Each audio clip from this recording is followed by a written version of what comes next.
Hi, good morning, everyone. It's an honor to be here. Today, I'm going to talk about a deep dive with Jamstack with Headless WordPress.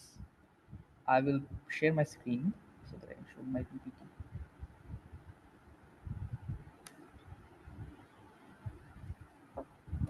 Okay. So, a little bit about me. My name is Anindo Neel Dutta. I'm the CTO of Peer Growth Agency. We are a digital marketing company. We specialize in performance marketing, web development, and things like that. So, without any further ado, let's give a quick introduction to what Headless WordPress is. So, first we need to know about how the traditional form of WordPress works. So, in traditional WordPress, we have the backend and front end coupled together. But in a headless environment, we decouple that. So, we take out the front end, we use something else for the front end. Like when you're using WordPress, the front end comes with WordPress, right? So, with headless WordPress, you get rid of the WordPress. So, you talk to the WordPress database through an API, WordPress API. So the main cons, I'm sorry, the pros of headless WordPress are API first content delivery. So what it allows you to do is, let's say you have a bunch of blog posts on your site. Let's say 10,000 blog posts. You have a very big site, and you want to show these posts in an app. Let's say you made a Flutter app. So what you can do is you can talk to that headless WordPress API, and then you can deliver that content to your Flutter app. Second one would be, as I said, the decoupled architecture. What it allows you to do is, there are some drawbacks of the traditional WordPress architecture. The reason being is, let's say you have a slow server. Like many of us, when we are start just learning, we use like cheap servers, right? So the site becomes very slow. So by decoupling the backend from the front end, you ensure that your front end, you can make a static site using a Jamstack framework, like I'm going to show you in a bit. So it doesn't matter where your posts are hosted, where your WordPress site is hosted. You can put your front end site, a static site, over on Vercel, which runs on AWS, which is very fast. The third pro is the front end flexibility. With the decoupled architecture, you can use whatever framework you want in the front end. You can use Nuxt, you can use Astro, which I'm going to show you in a bit. You can use Flutter if you want to make an app, things like that. And it's very performant. So again, coming to Jamstack, Jamstack sites are either static sites or server-side rendered sites. And these static or server-side rendered sites, they are very performant. So when it comes to static site, it's just HTML and CSS served to the browser. That's it. There's nothing more. Just HTML and CSS, a little bit of JavaScript where you want, and boom, you have a working site. And you can use the syntactic sugar and everything you love about WordPress, but still having a very performant site. And last one, omnichannel content delivery. What this means is, let's say you have different versions of your site. Let's say one for Hindi, one for Bengali, one for English. You can host all of them in a single WordPress site, and you can deliver that specific type of content to your Bengali site, to your English site, to your Hindi site. You get the idea. So this is what the traditional WordPress environment looks like. The front end, this is the front end, and this is the back end. So what happens is, let's say a user comes to the website. Let's say the user visits your site. The browser would send a request to the backend, and it would build a page on the fly, and it would send it to the front end. And let's say the user posts a comment or gives a like to your post. The browser would talk to the server, and the changes will be real time. In a headless environment, what happens is, this backend and the front end, they're separated. It's a separation of concerns. So in the front end, you can use any framework you want, like Astro, Nuxt, or Next.js, or there are other things like Gatsby or Remix. And in the backend, you can just there's just good old WordPress. So another good thing about this architecture is, let's say you have a content team. they are not really technologically tech savvy. They're not really tech savvy. So what you can do is you can have that content team working on a WordPress site, working using the WordPress editor, and you can still have a very performant site which runs on, let's say, Nux or Astro. So now let's come to Jamstack. What is Jamstack? Can anyone tell me what Jamstack is? No one? Okay. Jamstack stands for JavaScript, APIs, and Markup.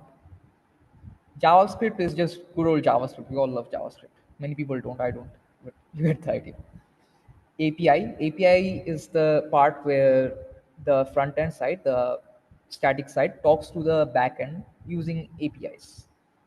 And markup is just the static part of the site, the HTML and the CSS. Now I'll show you the code. I've prepared a site and I'll show it to you. Hold on, let me open the.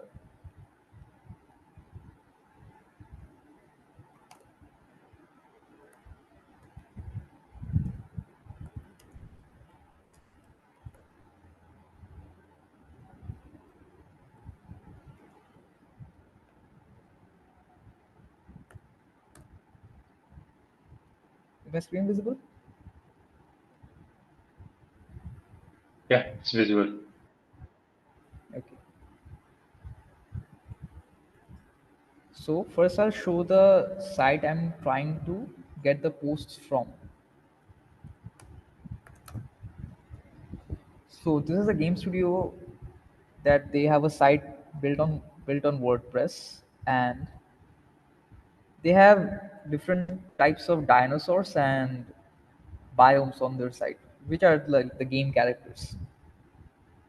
What we can do is we can talk to their API, the WordPress API, and fetch all of these dinosaurs from their site. I'll show you how. I've made an api.ts file, which is just TypeScript. I've created this get post function. Now see what I'm doing here. I have a site URL. Let's say the site. I can show you the site URL by setting it here.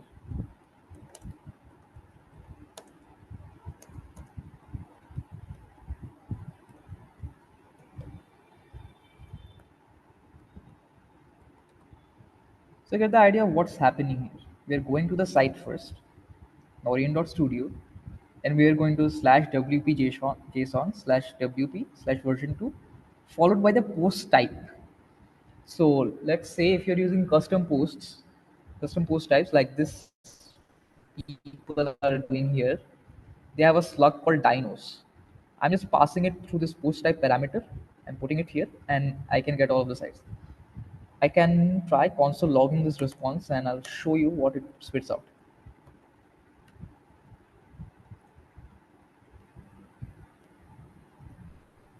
If I refresh, you can see it here. After response location on this one. My bad.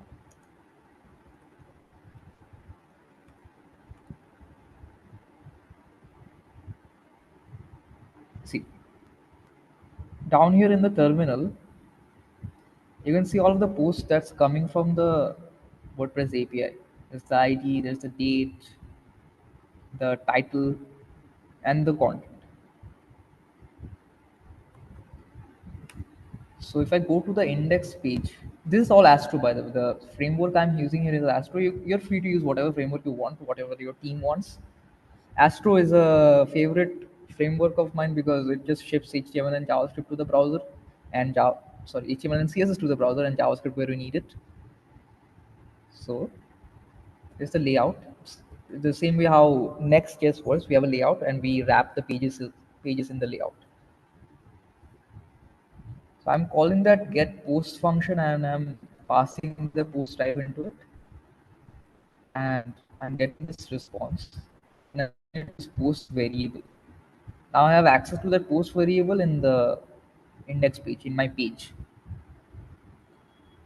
I'm mapping over it. There's a post type. Now I'm returning this markup. This is just some tailwind classes to create a card and this button, it doesn't look too pretty, I know. This is what I could do in as much of the time I had. Here are the images. Okay, to get the images you have to go to this WP featured media property dot embedded WP featured media, the first element of the array dot source URL, and that's how you get the image. One more thing. Now let's say you want to get the post content, because the thing I just showed you, it just spits out all of the posts all together. You might want to get just like one single post, right? I'll go back here. For that, I've created the post function. So it's the same thing.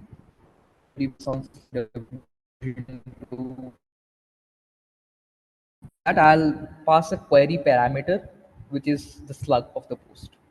I'm passing the slug here and the post type here in the function, and I'm returning that post. If I go here, I'll console log this.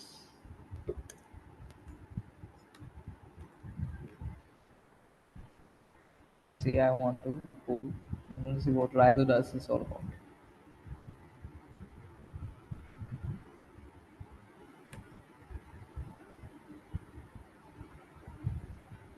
One more thing. It's not coming. Okay, I know why it's not coming. So what am I doing here is I have created this dynamic route here, which is the slug of the post.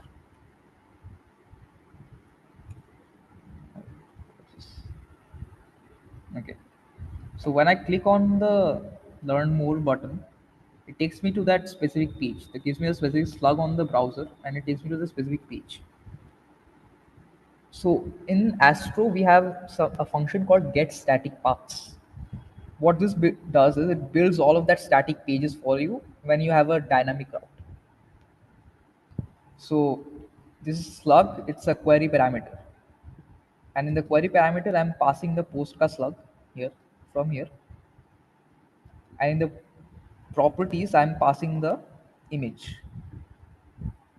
So what I can do here is I can get access to the image.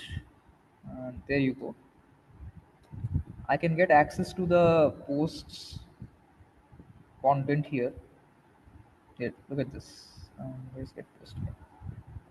Get post. I'm getting the post from that function I just showed you from here, and the get post function, this URL, it basically returns an array which only has one element. It's a filtered array basically based on your query parameter. Now you have access to the post. Now you can show the title, show the content, and show the image. And in a blog site, you might use advanced custom fields. There were some controversies regarding ACF recently. I haven't kept myself updated. At this site, they use ACF. And in the REST API, the ACF exposes some certain properties. So when you go to post, you take the first element, dot ACF, followed by the slug of that property. So this specific character, they have height, weight, and habitats. So habitat post dot acf dot habitat, everything. And when it comes to rendering the post, if I get rid of this fragment, I'll show you what actually happens behind the scenes.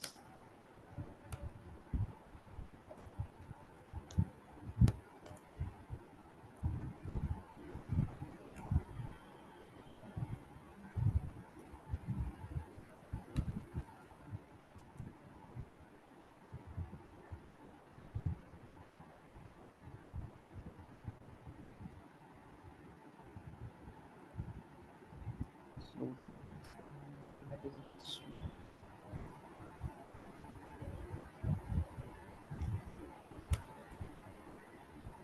I'll show it to you over here. It's taking a lot of time.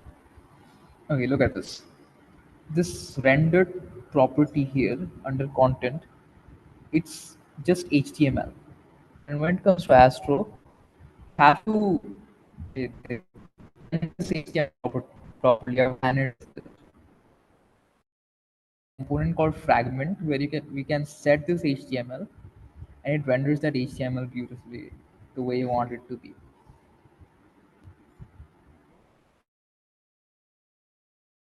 You can also, I have created this categories page, not properties, categories. My bad. You go to slash categories. I'm just fetching all of these categories here. I haven't gotten the time to style it. Here are the categories, and here you can. Your screen is not visible. Your screen is not visible. Is it visible now? Is it visible now? Yeah. Yes, Okay. yes, yes. Okay. I'll go back to the categories page. Here's the I built this categories page. I'm just fetching all of the categories from the API and just showing them in a list. That's it. If you go to a specific category, same way you get the post, you can get the categories, the specific categories. It's just a dynamic route. Getting the categories from here. It's a bit messy. The code is a bit messy, but in a production environment, I would want this code to be a utility function so that I can get it from anywhere. It's not ideal to do it from here. And here the category ka everything. You get the idea. What I'm trying to do. So yeah, that would be all. Any questions?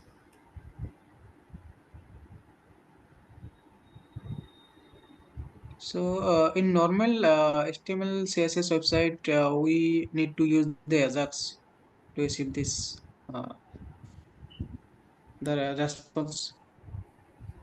I'm sorry, could you repeat your question? Ajax. So, Anindo, basically what Imdad was asking is in normal HTML, normal sites, we use Ajax to do the same thing. Yeah, yeah, exactly. You can use like basic DOM manipulation as well, or something like jQuery to set the mass, render the content and everything. Just talk to the API, get the response, and just show it on your HTML site. Basically, what Ajax is. Yes, exactly. Or can we use the now you are using the WordPress in backend and other language on front end. And Hmm. can you use other languages as admin dashboard on WordPress as a front end? The, okay, here's the thing about headless WordPresses. I talked about the front end flexibility, right? You can use basically anything you want for the front end. Let's say you're building an app with Rust. Rust has HTTP functions. You can just talk to your WordPress site through the HTTP functions, get the posts, and you can show it on your Rust app. The front end is really flexible when it comes to headless WordPress, so you can use whatever technology you want in the front end. The back end stays the same. The front end you can do whatever you want. It gives you a better flexibility. So yeah. Yeah, okay. Anything else? If if nobody has any questions, let's start with Veru. Do you want to talk about WordCamp Ahmedabad? And then Anindo, you can talk about WordCamp Kolkata. I Yeah, have to go actually. I have some work to do. I have to go actually. I'm sorry. I would love to. yeah, just running the one question. Yes. Yeah, so like headless WordPress. So where is it? Like, what are the application of this? Like, where we can implement this? That's a great question. So let's say you have, I can give you that example of omni-channel delivery, right? Let's say you have a site which has Bengali version, version for Hindi, version for English, and other local languages. But you want to do it everything from a single place. So what you can do is you can build different versions of the front end, which can be from one code base, but you can, let's say you're in Next, and you're using that Next.js to talk to your WordPress site through APIs. You can build different versions of the site for different localizations, and you can publish those sites. Another functionality, another application I would say is, let's say you have a very big WordPress site, and what tends to happen is larger WordPress sites with bad optimizations, they tend to get slow. And if you have that resource to invest in a new site, you can build a static site using Astro or Next, and you can build a better, more performance site while your content team can still work on the traditional WordPress editor and everything. So they are comfortable, and you have a better site as well, a Okay. faster performance site as well. I hope that answers your question. Okay. So, like, we can build large websites as well with WordPress. Yes, and basically the sky is your limit. When you have static sites, what Okay. happens is what happens is you're just serving HTML and CSS to the browser, which is always Correct. better than having an SSR site served to the browser because it's more performant. When it comes to large sites, I personally say to use headless WordPress and build a static site because it becomes more affordable. Larger site, there's you would know. But if you have a static site, the main thing about optimization and performance that's already taken care of. Okay. Okay. Okay. Thank you. I just want to add one more thing here. Yeah, so Bill. For me मेरे लिए सिर्फ एक ही rule है Yes. कि आप headless को कहीं पे भी यूज़ कर सकते हो, बट आपको कहीं पे यूज़ नहीं करना चाहिए, ठीक, कहीं पे भी, मतलब ठीक है, सिंपल सा रूल है। एंड हेडलेस आपको जो यूज़ करना चाहिए, जो मोस्टली जहाँ पे आपको आपके लिए परफॉर्मेंस ज़्यादा मैटर करता है कि मुझे वहाँ परफॉर्मेंस तो चाहिए। तो पहली चीज़ हो गया ब्लॉग वेबसाइट, कि ब्लॉग पर परफॉर्मेंस बहुत ज़्यादा जरूरी है, क्योंकि जितना ज़्यादा आपका फास्ट होगा ब्लॉग वेबसाइट, उतना आपको अच्छी रैंकिंग मिलेगी गूगल एल्गोरिथम के अंदर, सर्च इंजन के अंदर। तो आपको वहाँ आपके लिए बहुत अच्छा सोल्यूशन है हेडलेस।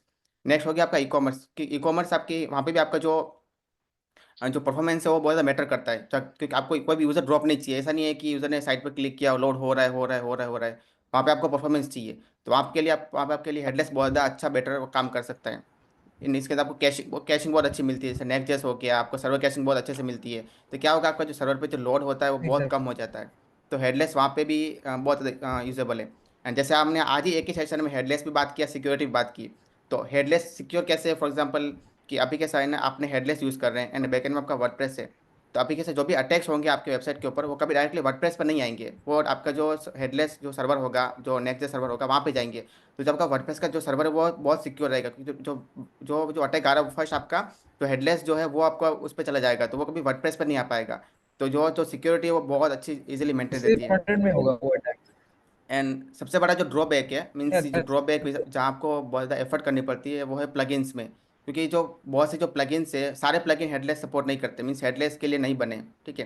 जैसे आपके पेज बिल्डर हो गए, एलिमेंटर हो गया एग्जांपल के लिए, बहुत से जो अच्छे वो नहीं बने। जैसे yeah. कुछ कुछ प्लगइन है जो out of the box support करते हैं हेडलेस को, जैसे कुछ एसईओ प्लगइन हो गए वही सपोर्ट करते हैं। तो जो आपको बहुत ज़्यादा वहाँ एफर्ट लगाना पड़ेगा फ्रंट एंड के अंदर बिल्डिंग के लिए। सो कुछ ड्रॉबैक भी है एंड कुछ वो भी है कि आपको कहाँ कहाँ आपके लिए बेनिफिट हो सकता है, इसलिए कि आप सब जगह यूज़ कर सकते हैं पर सब जगह यूज़ नहीं करना है, बस सिंपल सा रूल है इसके लिए।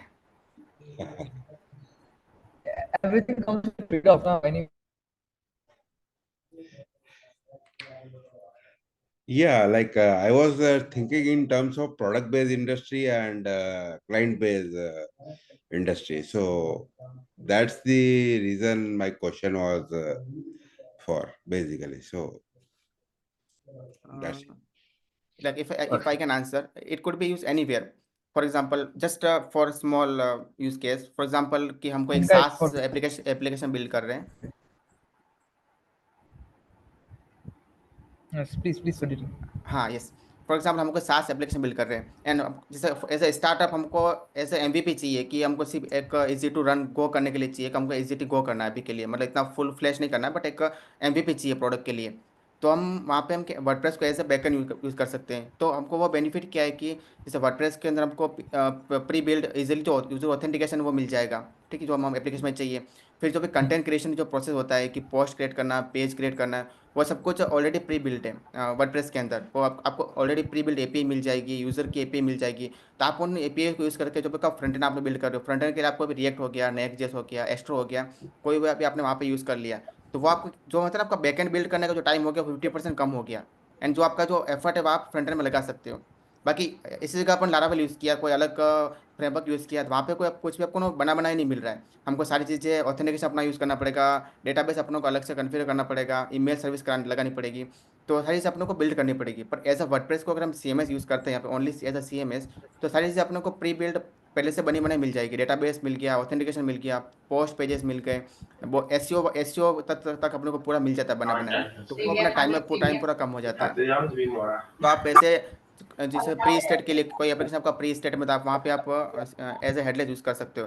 बाकी आपका ब्लॉग वेबसाइट है, नॉर्मल पोर्टफोलियो वेबसाइट है, जैसे मैंने मेरा पोर्टफोलियो दिखाया था वो भी एज हेडलेस बना हुआ है। जो फ्रंट एंड है वो नेक्स्ट जेएस है, एंड बैक एंड के अंदर मैंने वर्डप्रेस यूज़ किया हुआ है। सो आप यूज़ कहीं पे भी कर सकते हो, कोई लिमिट नहीं है कि आप ये नहीं यूज़ करते, बट वही है कि आपको डिपेंड करता है कि आपका जो प्रोजेक्ट स्ट्रक्चर कैसा होगा, कहाँ पे आपको चीज़ चाहिए, तो वो वही एक लिमिट है बस। Anindo, you want to add something? Oh, wow, that was a great explanation. Thank you. Thank you, Vir.